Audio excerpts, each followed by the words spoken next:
세상에서 쓸데없는 일을 많이 합니다. 몰라서도 하고 좋아서도 합니다. 주님은 언제나 우리를 위하시는 분이시니까 주님께서 하라는 일은 하고 주님께서 하지 말라는 일은 안 하는 것이 지혜롭습니다. 지난 장 마지막 부분부터 로마서 13장과 14장은 우리더러 하지 말라시는 일들이 있습니다. 바울이 말한 것은 세 가지인데요.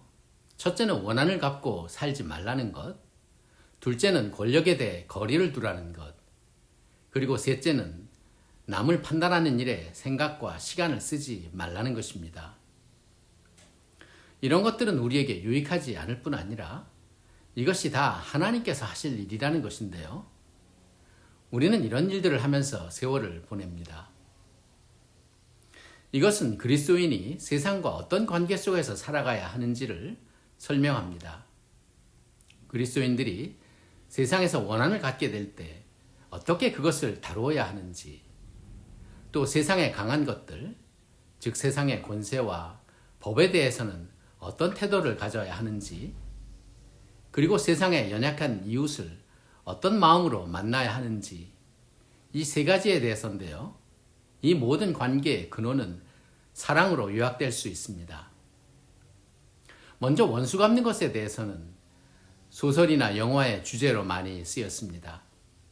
불의하고 억울한 일에 대해 주인공과 함께 분노하고 통쾌한 복수의 장면에서는 손뼉을 치면서 즐거워하였습니다. 그러나 원수를 갚고 난 후에 남는 것이 무엇인가요? 그리고 그것이 내가 인생을 사는 최고의 목적과 가치가 될 수 있을까요? 모든 것을 다 쏟아 부을 가치가요? 원수 갚는 것이나 복수는 결국 뒤처리하는 일을 하는 겁니다. 뒤처리는 가능한 한 빨리 끝낼수록 좋습니다.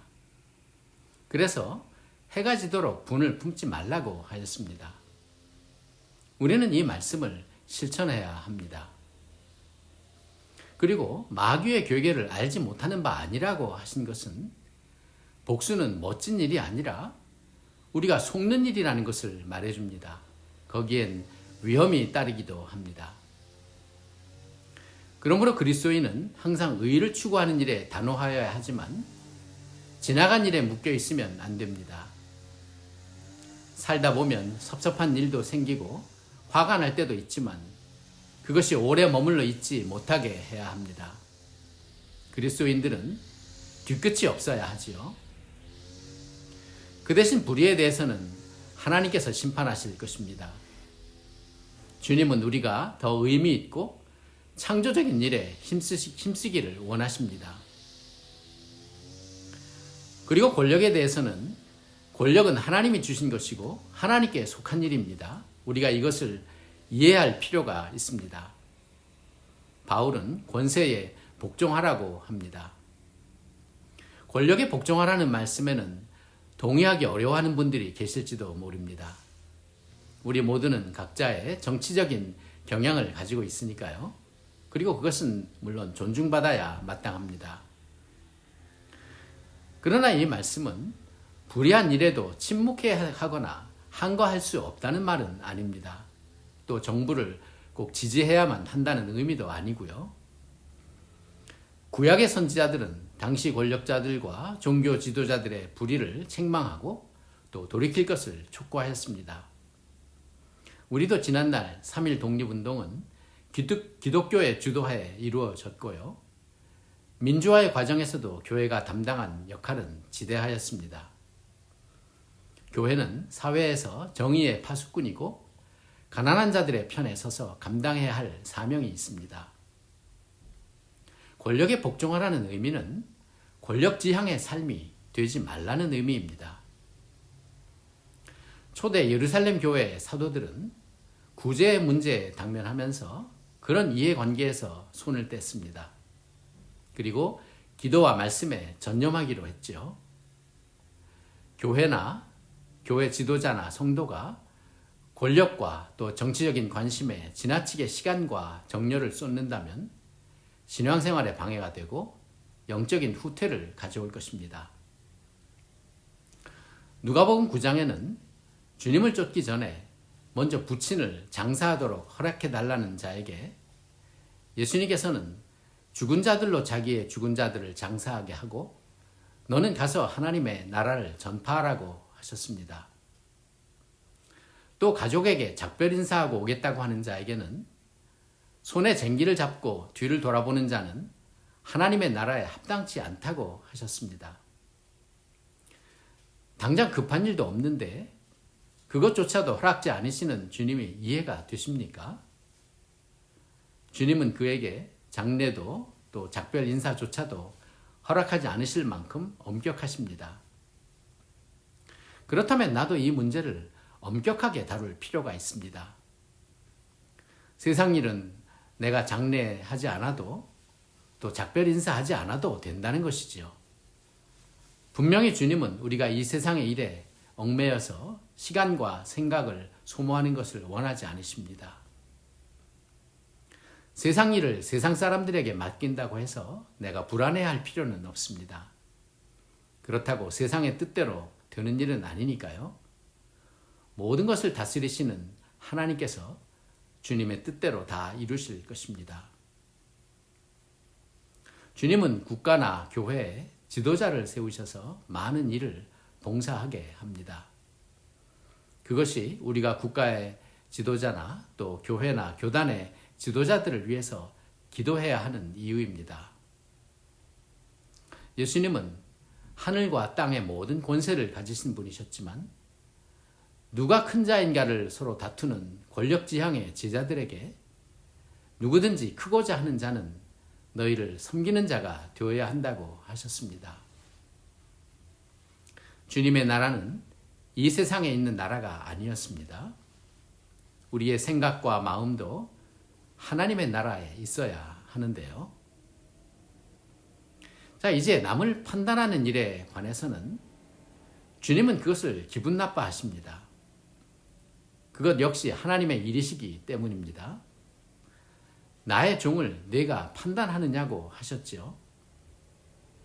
내 아이를 다른 사람이 이러쿵저러쿵 흉을 본다면 기분이 좋으시겠습니까?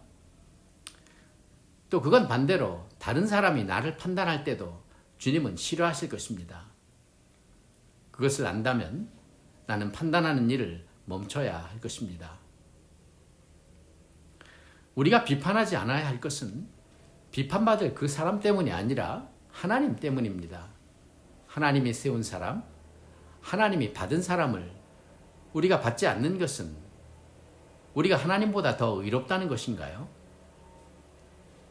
우리는 남의 잘못한 것을 판단하고 또 나와 다른 것을 판단하고 또 못나고 연약한 것을 판단합니다.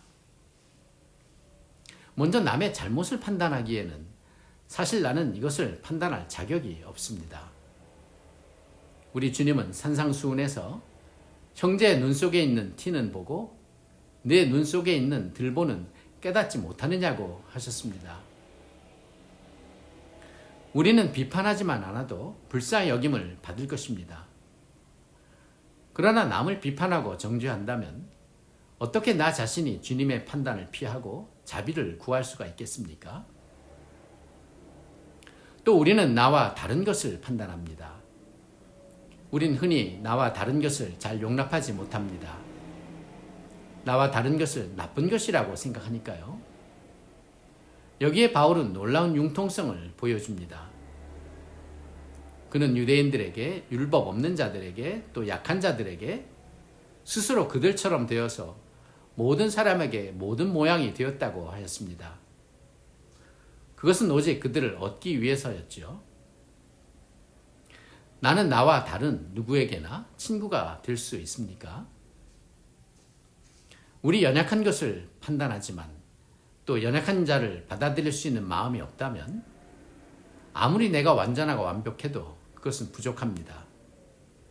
주님이 보시는 의는 옳기만 한 의가 아니라 사랑이 있는 의였습니다. 또 주님은 우리 인간의 연약함을 이해해 주시고 관대하셨습니다.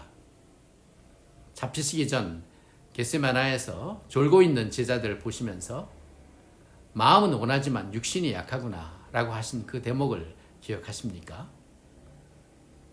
그러므로 우리는 판단하는 일과 말을 삼가야 합니다. 우리가 대화를 하면서 남의 이야기를 하는 자리가 된다면 맞장구를 치지 말고 다른 대화로 나가기를 서로 격려할 필요가 있습니다. 우리는 이 일에 다 약한 사람들이니까요. 그리고 판단하는 일은 나에게 도무지 유익이 없는 일입니다. 남의 일에, 남의 죄에 간섭하는 사람이 자기의 일에 성실할 수 있을까요? 제 친구 목사님 중에 많이들 싫어하는 분이 계셨습니다. 솔직히 저도 그분을 별로 좋아하지 못했습니다. 그런데 한 분, 김 목사님이라는 분은 그분과 늘 가까이 지내셨습니다. 저는 그런 김 목사님을 보면서 참 훌륭하시다는 생각을 했습니다. 제가 무슨 말씀을 하려는지 잘 아시겠죠? 그 김 목사님이 요즘 많이 아프시다는 말을 들었는데요. 이번 주에는 찾아보려고 하고 있습니다. 주님은 우리에게 영적으로 유익한 삶을 위해서 이런 몇 가지 일들을 말리셨습니다. 그리스도인인 나로서 이런 것들을 멀리할 수 있다면 나의 마음은 더 많은 평화를 얻게 될 것입니다. 시간도 많이 절약하게 될 것입니다. 아마 TV 보는 시간도 줄어들 것이고요. 또 혹시 만나서 할 말이 없어져서 당황스러울는지는 모르겠지만 얼마 안 가면 아마 더 멋지고 즐거운 주제를 찾을 수 있을 것입니다. 영적인 삶에 방해가 되는 일들은 죄가 아니라도 많습니다. 오늘 바울은 그것을 우리에게 말씀해주고 있습니다. 하나님의 나라를 바라는 우리에게 세상은 우리가 영적인 삶에 집중하지 못하도록 우리의 초점을 흐리고 마음을 나누게 합니다. 세상에 권세 있고 화려한 것에 취하거나 또 내게 어울리지 않는 일들에 마음을 빼앗기고 거기에 자리를 잡으면 우리는 영적으로 더 발전하지 못할 것입니다. 어떤 큰 교회 담임 목사님의 비서실에서 일하시는 전도사님을 만났습니다. 유명한 담임 목사님을 모시고 수행하고 일정을 짜고 또 다른 유명 인사들도 많이 만날 수 있는 어떻게 보면 모두가 선망하는 화려한 자리였죠. 저는 그분께 중요한 자리니까 열심히 일하시되 오래는 있지 말라고 말씀드렸습니다. 2, 3년만 하시고 그 뒤엔 교회 학교나 교구에 가서 성도들을 섬기도록 하시라고요. 그 전도사님은 정말 2년 뒤에 담임 목사님 비서실에서 스스로 떠나셨습니다. 저는 그것이 그분의 영성에 도움이 될 것이라고 생각합니다. 다시 말씀드리지만 우리가 영적인 삶을 위해서 주님께서 얼마나 엄격하기를 원하시는지를 이해해야 합니다. 내가 버릴 것은 내게 허락된 어떤 즐거움이나 축복이 아닙니다. 미움은 내게 해가 되고 때로는 위험하고 또 정치는 나를 화나게 하고 때로 흥분하게 만들고 판단하는 일들은 나의 선한 마음을 품지 못하게 합니다. 이런 것들로부터 자기를 지키는 것은 지혜로운 일입니다. 이것은 물론 쉬운 일은 아니지만 내가 마음만 먹으면 얼마든지 할 수 있는 일들입니다. 항상 영적인 은혜를 사모하십시오. 우리는 복음을 통해서 죄와 율법에서 자유함을 얻고 이렇게 세상의 얽매임으로부터도 자유할 수 있게 되었습니다. 이제 거치장스럽고 무거운 세상의 옷을 벗고 주님의 나라를 향해서 날개짓 하시면서 힘차게 날아오르시게 되시기를 축복합니다.